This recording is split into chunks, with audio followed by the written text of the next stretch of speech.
Nagtaas nga pala ng bastidor si Buyok ng aming Skylab mga mare, tapos ay nagangat na nga rin kami. Dahil madalas ngang umulan ngayon mga mare, kaya naman tumaas nga ang level ng tubig dito sa lawa, kaya kailangan na nga itaas yung bastidor ng aming Skylab. Ang bastidor ngang tinatawag ay yung kawayan na tinutungtungan nga ni Buyok sa aming Skylab kapag nga siya ay sumasalok. Pag tuloy-tuloy kasi ang pag-ulan ay sigurado na maaabot na nga yan ng tubig at mahihirapan nga si Buyok na sumalo. Umakyat nga ako sa aming bastidor mga mare para tingnan nga si Buyok kung anong ginagawa niya. Tinataboy nga niya yung mga water lily na naipon nga doon sa aming cage. Napakaganda nga ng panahon ngayon mga mare at hindi nga maaraw at hindi rin ganun kalakas ang hangin, kaya tamang-tama nga lang para magtrabaho. Kapag nga ganito ang panahon ay mas ginaganahan nga si Buyok na magtrabaho dahil hindi nga ganun katindi ang sikat ng araw, tapos ay may kaunting hangin pa. Uunahin nga muna niyang mag-angat ng aming Skylab bago nga daw niya itaas yung aming bastidor mga mare, dahil baka nga daw mawala pa yung mga laman na isda. 2 araw bago nga niya ulit ito naangat mga mare at ganito nga karami ang huli. Medyo kakaunti nga ito mga mare kumpara mo nga nung mga nakakaraan, pero okay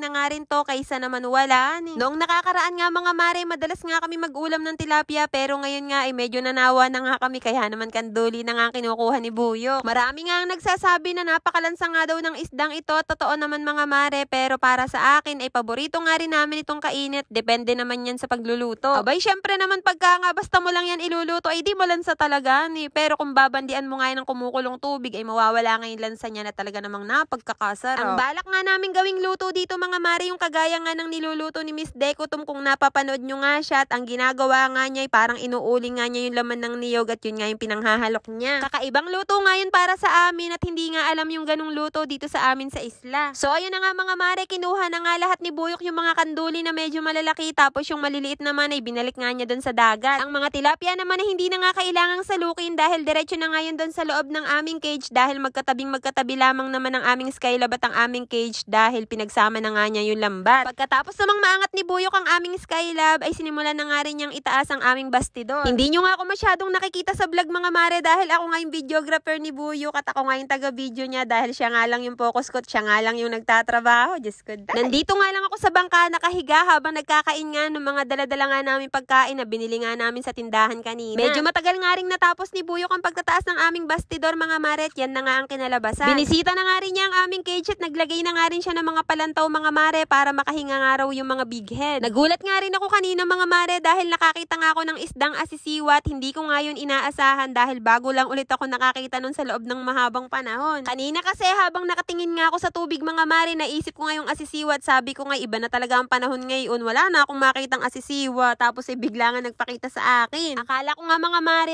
nag-iisa lamang siya, pero maya-maya lamang nagpakita na nga yung dalawa. 10:00 na nga ng umaga nang matapos si Buyok mga mare, kaya naman nagdesisyon na nga rin kami na umuwi. Kaya naman mga mare, kung nakarating nga kayo hanggang dito sa dulo, baka naman pa-heart at pa-share at syempre pa-follow na rin po. Yun lang mga mare, maraming salamat.